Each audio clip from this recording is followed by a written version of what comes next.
This is a random forest, a powerful machine learning algorithm built on decision trees. And this is football, the beautiful game I'm kind of obsessed with. In this video, I'm building a random forest, feeding the AI with a ton of football data and seeing if it can predict the winner of the most prestigious club football tournament, the Champions League. But first, I need data, a lot of data. I want every team's wins, losses, goals for, goals against, position difference, the pregame playlist, and even their cheat meal choices. Yeah, I need that stuff too, because hey, we all know the best playlist and the right cheat meal can make or break a game, right? So I started searching for the holy grail of football datasets, but as you can imagine, it wasn't easy. Eventually, I found this guy on Kaggle who had some really solid data, but I quickly realized the importance of having current league stats. What did I do? Well, I had to roll up my sleeves and do some web scrapping on soccer stats, copying and pasting all that data into an Excel sheet by hand. Yeah, it wasn't pretty. And after all that effort, what did I get? The holy grail of football datasets, baby!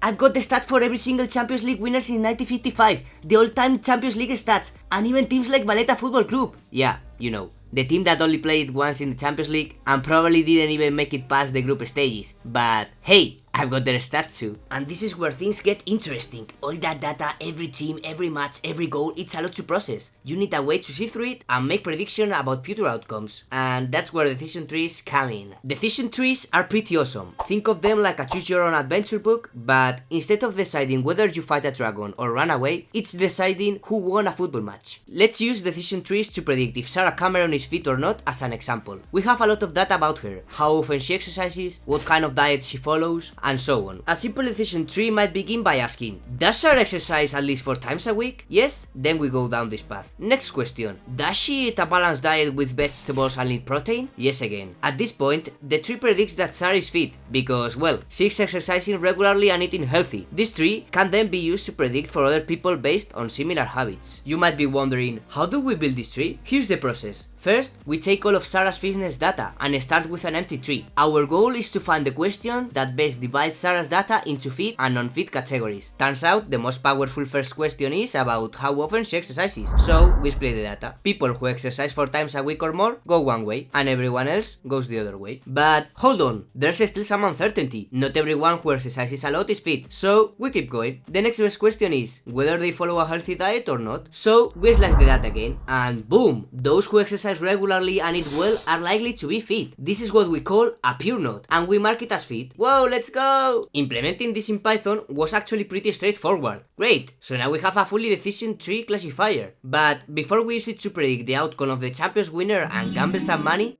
we need to clean up the data because it's looking kind of gross. Okay, football data cleaning montage. Boom! Filter the Champions League teams. Clean up the data format. Set missing values to 0 so we don't lose any rows. Do this.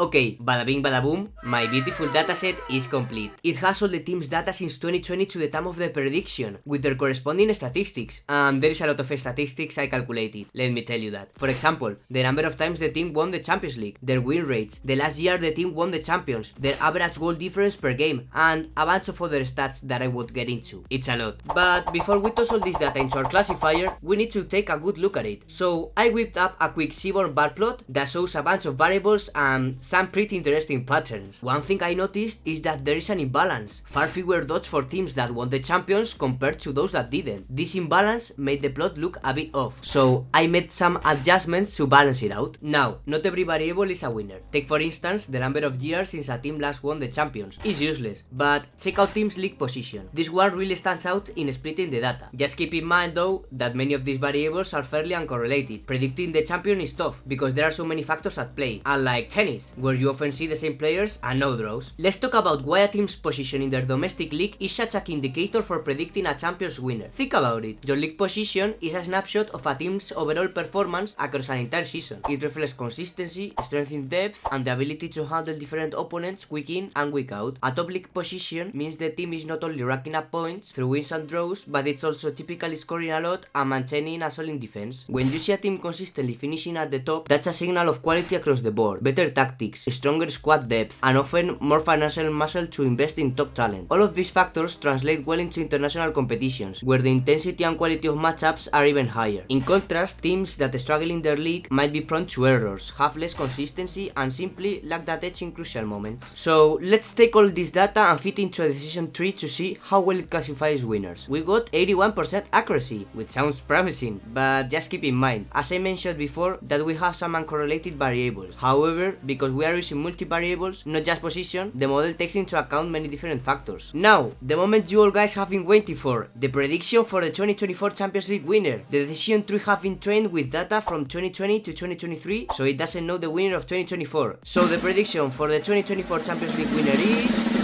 Real Madrid with a 43% chance. And guess what? Real Madrid did win that year, so the prediction was pretty spot on, right? But we are not stopping there. To predict the 2025 Champions League winner, we need random forest. A single decision tree can be a bit unstable. It has high variance, meaning it's sensitive to the data it's training on, but by creating many decision trees and letting them each make their own prediction, we can combine the results to make a more stable and accurate model. Here's the trick. Decision trees are deterministic. If you feed the same data into a decision tree, you will get the same tree every time. To make a random forest though, we introduce more variation. We train each tree on a random subset of data and even use random subsets of the features. This variation makes the model more robust and less likely to overfit. So while I did start coding everything from scratch, just kidding, thanks to the awesome libraries like sklearn, I barely had to tweak the code. And boom! Our accuracy jumped to 90%. Not bad, eh? And here's the cool part. We can even visualize our forest. Check the first 10 trees out. Pretty sick, right? So based on my AI random forest, the prediction for the 2025 Champions League winner is Bayern Munich. Let's see if it's right, but I won't bet my house on this one. And if you would like me to try some more AI prediction, say predicting this year's Wimbledon champion using something like XGBoost or even neural networks, just like this video and comment Wimbledon below. If 50 people comment, I will make a second part for you. I hope you enjoyed it and I will see you in the next one. Bye bye.